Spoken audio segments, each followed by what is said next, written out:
Hey everybody, I'm going to explain how to build a paper rose for your paper mache rose sculpture. I have this one that I've sort of made a template for out of paper, and I want to just kind of deconstruct it to show you what your paper sculpture will look like.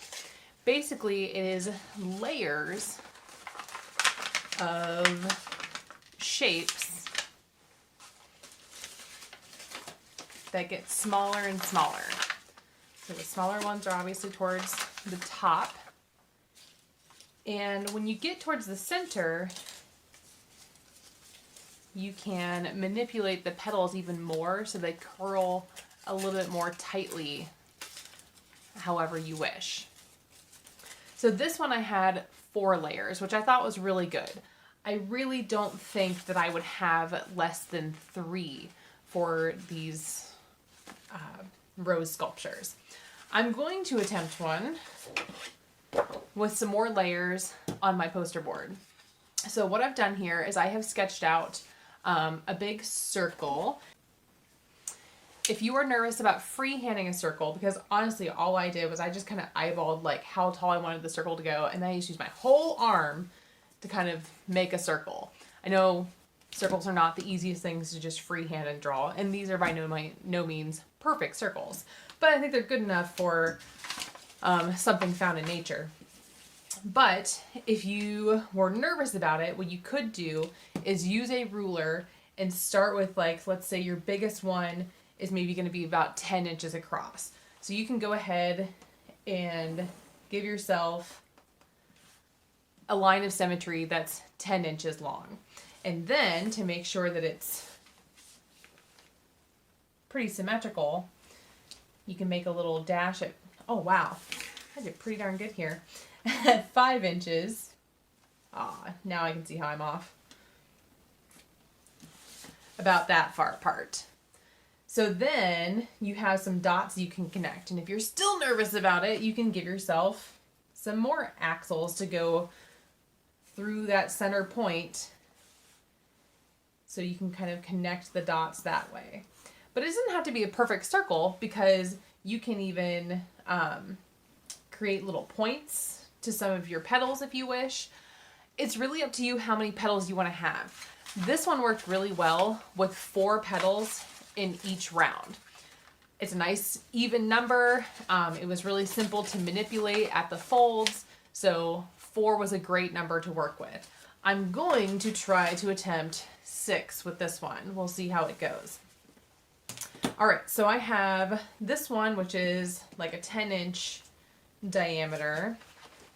Oh, sorry, this is not my biggest one. My biggest one is here. It's a little bit bigger than, no, it's about the same as this one here. I use pretty much the whole space that was allowed on this one poster board. And this one is about 12 inches. So I took a couple inches off every time. So this is a 12-inch diameter. This one's 10 inches. My next smallest one is actually this one. Let's see here, which is about 7.5. So, and then this one, it's about 6-ish. And then my smallest one I put over here to conserve some space. And it's about 5.5 inches. Oops, 5.5 inches. My bad. All right, so I'm going to try to work with 6 petals on each round. I have 1, 2, 3, 4, 5 layers. So that is 1, 2, 3, 4. 1 more layer than I had in my paper model here. I went ahead and divided all of them up like a pie at first, and I did a 6-piece pie, and I want my petals to have sort of a rounded edge. So I went ahead and just bubblified all of these little petals like this. If you would prefer to have a pointed edge, you can even go outside of your lines if you have the space to do something like that. that is where you have a little artistic license to make your petals look however you wish. All right, so now I'm going to get these guys cut apart and we'll start stacking. Okay, I've gone ahead and thrown my scraps away into the recycling bin. I have 1, 2, 3, 4, 5 layers for my rose. So what I need to try to do is I'm going to start actually with the largest one because these don't get folded quite as dramatically. They need to be sort of open, so they're just going to curl ever so slightly. And to give it that curl, what I'm going to do is in all of these creases, I'm going to fold my paper down like this and sort of squish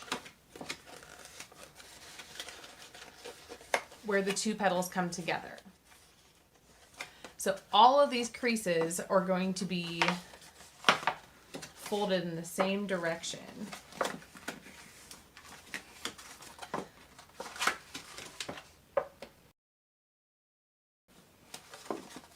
Like that.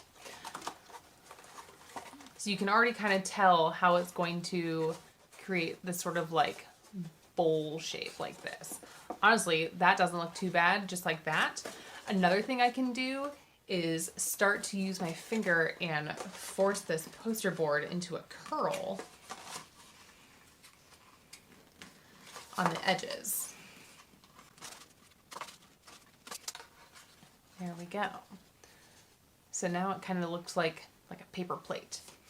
If I want to have a more dramatic like cup shape, what I need to do is squish down these creases a little bit and then bend these back open so it creates a deeper V in this space here. And to hold that in place, all I need is a piece of tape. All I need is a piece of tape right here.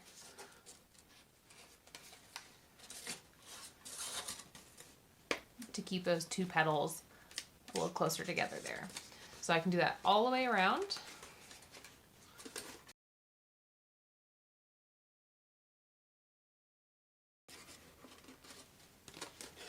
Okay, so now my flat piece of paper actually starts to have a little bit of a curved bowl shape. This is going to be a really nice nest for the others.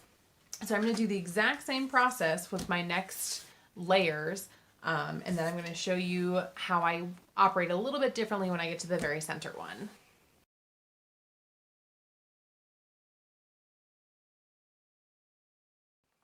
All right, I just had that really sad thing happen where I thought that my camera was recording and it was not. So I need to back up and tell you about some of these things that I have done. All right, the center of my rose, I actually took that smallest petal, or round of petals, and I cut them up so there's still one continuous piece. And there's no particular formula for how to do this, but I started, you can kind of see this as it unfolds. So this was my original 6-piece petal here. I started with one, well, first of all, I did some individual cuts going all the way to the center, sort of like this paper mold here. So they're not apart, they're still barely hanging on by a thread here, but by cutting them towards the center, that allows me to be able to curl them and manipulate them like so. Because the center of the rose is where all those petals are really compact. So I started with one petal and taped it around so it's sort of holding itself. And then I secured all of these petals to it. I'm gonna have to all right, so like I said, I'm just sort of like twisting and turning the petals however I want to create a nice little coil of petals in the center. All right, so the next thing you're gonna need to do is get a wire. And it doesn't need to be super long, about 6 inches or so will do it. Here we go. And you want to create a little loop on one end of that wire. Just like so. If you want to give it a little twist, that's totally fine. But this loop is going to act like a stopper for all of your layers. And then we're going to thread the other end through all of your layers of flower petals. So I'm going to start with my center, and I want to carefully weave the pointy end of my wire through the center.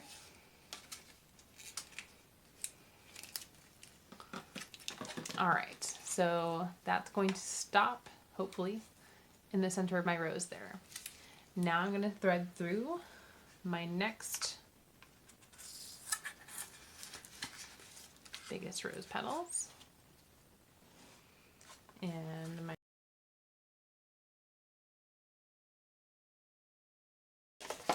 and 5. Woohoo. Oh, I just love that. That makes me really happy. I think one thing I want to make sure I do is twist them so that way not all the little valleys are sort of lined up like that.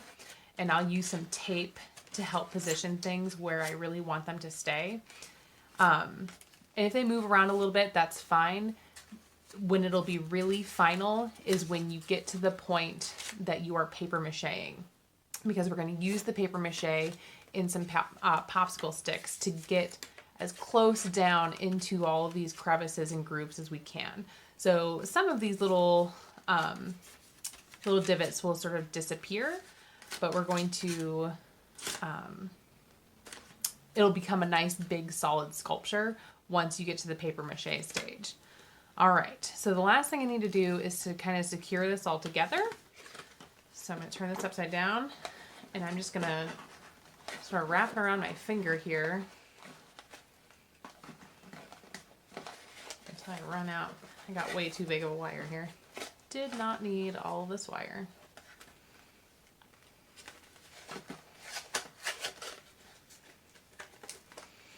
And then if you want to make sure you don't poke yourself on that, feel free to cover it up with a little bit of tape. This little wire thing will actually be really helpful for if you, for like hanging these on the wall and stuff too. So I am going to leave a bit of that little loop exposed there, but it's all squished together. If you want to do any final manipulating, feel free. If you want to like bend some petals, twist them so like I said, they're kind of going every other one to make it a little bit more aesthetically pleasing. Make sure you take care of those things before we get to the paper mache stage. Oh no, I just noticed I broke this off. If those types of things happen, you're just gonna have to do a little bit of creative problem solving here. So I'm probably just gonna have to use some tape and a prayer until I get to the paper mache, and like I said, it'll all be a lot more solid. Okay, well now I have a nice giant rose to paper mache. Good job.